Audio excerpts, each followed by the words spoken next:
Hey guys, Infidel 1258 here. Today I want to get into another frequently asked questions with 1258. That means I'm going to go through my comment section and I'm going to answer some of the questions and comments that are dropped by you guys. If you want your question, your comment answered in a future such video, please leave a comment below. Consider dropping your IGN in that comment and I will send a thank you to you if I answer that question in a video like this. My name is Dwayne Cunningham. I go by Infidel 1258, but you can call me 12. Let's get into it. Contains questions, haven't responded yet. Aaron B. This is a recent video where we did an FAQ also, and Aaron B says, I agree with the analysis at 1250 into the video. If you are an active player, utility is king and more important than CP. So what he's talking about there is the use of one major asset that has appreciated wildly, liquidating that for its value, and reinvesting it in a broad multitude of cards.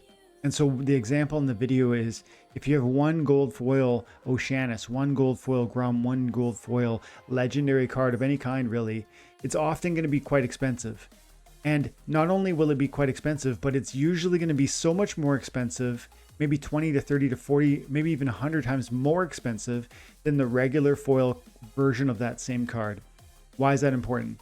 If you liquidate the gold foil, you can often pay for the same value of card, the exact same card in regular foil version, and then you'll have money left over. So then you can buy extra CP, maybe you can buy a multitude of other cards that then augment your deck in new ways and really lift you out of maybe your bronze or your silver or even your gold threshold where you're fighting now into the next tier.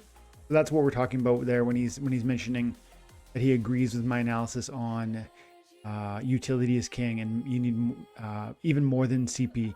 Yes, you need lots of CP to fight at a high level, but you really need a lot of options. And selling that one gold foil card to get the regular foil version and then 5 or 6 or 10 other cards suddenly is going to transform what you can throw at your enemy. Why should I keep my level 1 untamed legendary summoners when this game is going in the direction of super low mana fight spam? Fights that are 17 mana or less. Or greater than? Yeah, I guess 17 or less. I sold all of them and bought my Chaos Legion packs and then with potions and got so many golds, I sold all of them and bought more packs and raised the utility of my cards drastically. It's a total waste of time to have all these collection Chaos Legion cards right below the level where their primary or secondary abilities come online, which is in levels 4, 5, or 6. I've learned my lesson from Untamed Dice. I sold Jodin and Kitty all of them back when they were at a high. Do you know how many Untamed and Dice cards I have that are right under their online status? What a waste. So he's saying, okay, there's so many good points in there. I want to finish the fullness of his comment, but there's just too many things and I need to stop now and just get into some of them before I carry on. So he talks about how he decided that he should sell all of his level 1 untamed legendary summoners, which he had. And they were worth a ton of money. And even though they're really useful, he feels he can't use them often enough at the lower leagues where there's low mana fights. And I've heard a lot of people say bronze has a lot of low mana fights. I don't regularly fight in bronze, so I can't speak to that. But I don't know precisely what league he's fighting in. But the point is, he's saying, why would I want a 7 cost mana, Kitty, Jodin, Llama, when that is often going to be, such a huge proportion of my total available mana cap. So what he did was he sold them and then he bought packs with them. And then inside those packs, he sold the gold foils. It's this reinvestment, this process of reinvesting as certain assets appreciate more rapidly than others. This is been my heart for Splinterlands for years now, and it's my strong encouragement to you is that you take his comments seriously and apply it to your own situation. You are going to have, if you have any cards in this game, some of them are worth way more than others.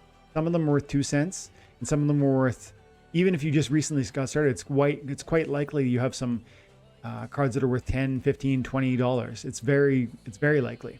And it's certainly possible that if you just started, you even have a $100 card in the form of a gold foil legendary of some kind. And so understand that this process of recognizing when one asset has understanding first that every card, every asset in the entire world, from food to gold, Bitcoin, and even NFTs, they have a certain value and they also have a different price. And the price is what you're going to pay, but the value is what you're going to get. And at times, that the value is underrepresented, as I would argue, with some of these 21 reward cards that are currently being released. Probably all of the 21 reward cards that Splinterlands is cycling through. Oceanus being one of them, Pellicor Mercenary another. These are cards that I think are really exceptional and that are absolutely must have, but are really, really low in price because of the fact that they're in circulation. And understand that the value of those cards, because of their excellence, is quite high, is very high. I think they are carry cards. So their value is high while their price is low. So that's the sort of card that I would want to accumulate more of at a time like this. But there are other cards, like for instance, when Grum only recently came out, and when he came out, some people were lucky enough to get a gold foil copy from their packs, or maybe even from the airdrops.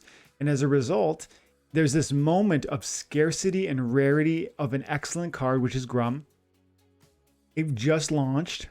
You got a copy of it. The value is high because it is an excellent card, but the price is higher, much, much, much higher than most of the other cards that are kind of in circulation now, including probably 100 Chaos Legion cards that have been out for weeks and weeks before Grum, and 21 reward cards that have been out for months and months and are saturated upon the market. And so there's this moment where you can sell an asset like a Grum for, I don't want to say disproportionate amounts, because that makes it sound like it's overpriced. It's not that the Grum is overpriced at 150 or whatever it was. In the video, we talk about the example of the gold foil Grum being sold for 150. It's not that that number was overpriced and therefore, whoa, quick, sell it. It's actually more like that price is probably in the long run really, really affordable for that card. I believe that to be true. However, at that moment in time, when Oceanus is being sold, gold foil Oceanuses are being sold for 50 or 60 bucks, as an example, or as a more direct example, when regular foil Grums are being sold for $14, you need to be constantly weighing what you're doing and what assets you're holding and which ones have high prices associated with them. Because even when the prices might raise in 2, 3, 4 years, maybe gold foil Grum will be $500-600. That's possible, maybe even probable. But does that mean that the guy in the video who sold his Grum for 150 got a bad deal? No, it doesn't. And thinking of my own example, I've told you guys before, I had Jodens that I sold for $20 a pop. Was that a bad deal? You might think, wow, Jodin sells for $300-400 now. That was a really bad deal. Wrong. And here's why.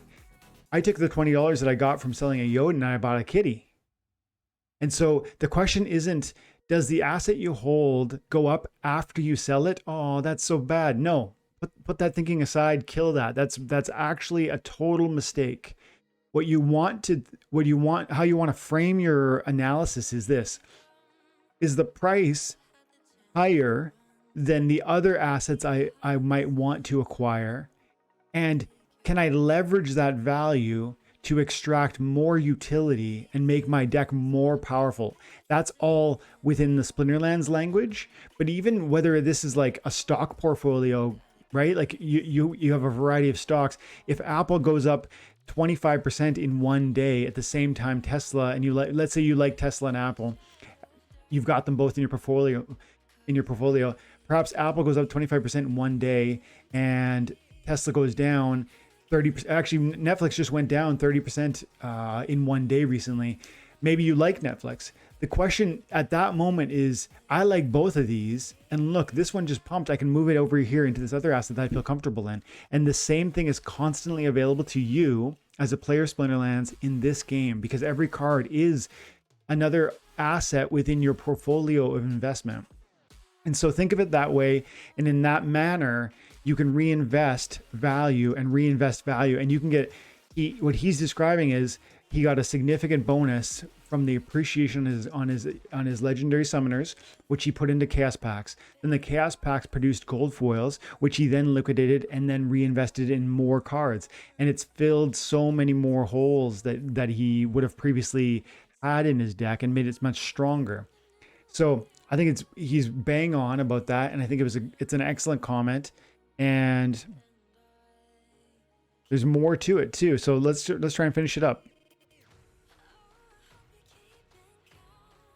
I constantly comb my deck and look for the cheapest Chaos Legion cards to bring online. Meaning, what he's meaning by that is, he said earlier, you want to understand where the card reaches its peak efficiency for your deck. Certain cards, if you're playing silver, you want commons at level 5, you want rares at 4, you want epics at 3, and legendaries at 2. And every league has different thresholds of that nature. And he's not more than that, though. He's saying certain cards have really key abilities that are triggered at a certain level, at a certain threshold. Understanding that for your deck is going to be one of the ways that you're going to maximize how powerful it is. Not just by leveling them up to the maximum level available, but actually leveling them to the optimal level available to you. Optimal being different than maximum, right? Maximum is just blindly, oh, I'm going to raise it to the highest level that I can play with. That can be great, and that's a simple way to do it. That's simplistic. It's a simplistic way to think about it. But even more efficient would be to understand certain cards at certain levels are really, really powerful. And one card that comes to mind is on the Life Splinter.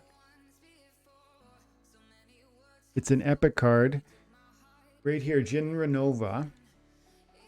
Jin Renova has 3 magic damage at level 3, which is permissible within silver. And so that is very key because it's 1 extra magic damage for you to get. So definitely, if you're playing in silver, you want to go that high. Now, let's say you're playing in gold and you have a Jin Renova and she's at level 3. How high? You can technically, I think, upgrade it to a level 5 in gold, I believe.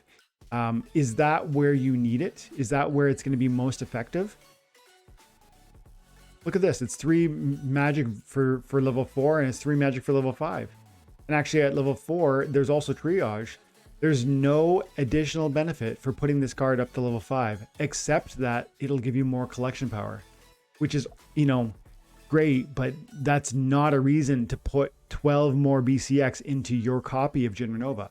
That's whether or not it's 33 cents is immaterial. Yes, 33 cents is affordable. Yes, this is a great card. Yes, you probably ultimately want it to be at max level, but all of that is immaterial because if you're fighting in gold, when he says online, understand that you want to activate key abilities like triage. You want to reach that maximum hit damage output and hit point and speed. You want those abilities to be at their peak for the level you're reaching, and you don't want to waste extra money going into the next level, which provides no bonuses or no significant bonuses even. That's an analysis that you have to really deep dive on your own deck with, and I think I love where your head's at on that comment there, Aaron. And the secondary priority to that is magic users with only 1 damage, bringing them to 2 to cover the void. Yep, that's a great general rule of thumb. I would say that is true for all damage. So your magic damages, your archery damages, or your melee, because every one of them can be nerfed by your opponent's shield or void, right? So if you're bringing it from 1 to 2, you're suddenly going to be punching through some of the shield or whether it's void. Either way, moving your damage from 1 to 2 is so important. After that, it's a toss-up between bringing old cards online or new expensive Chaos Legion cards to the highest levels right now while prices are cheap. Yeah, this is like almost an essay for how to think through improving your own deck. Such a great comment, Aaron. Such a great comment, dude. Because you're right, there are too many things that you can do in this game and too little money. Unless you're fabulously wealthy, you can't step into this game and have everything you would want.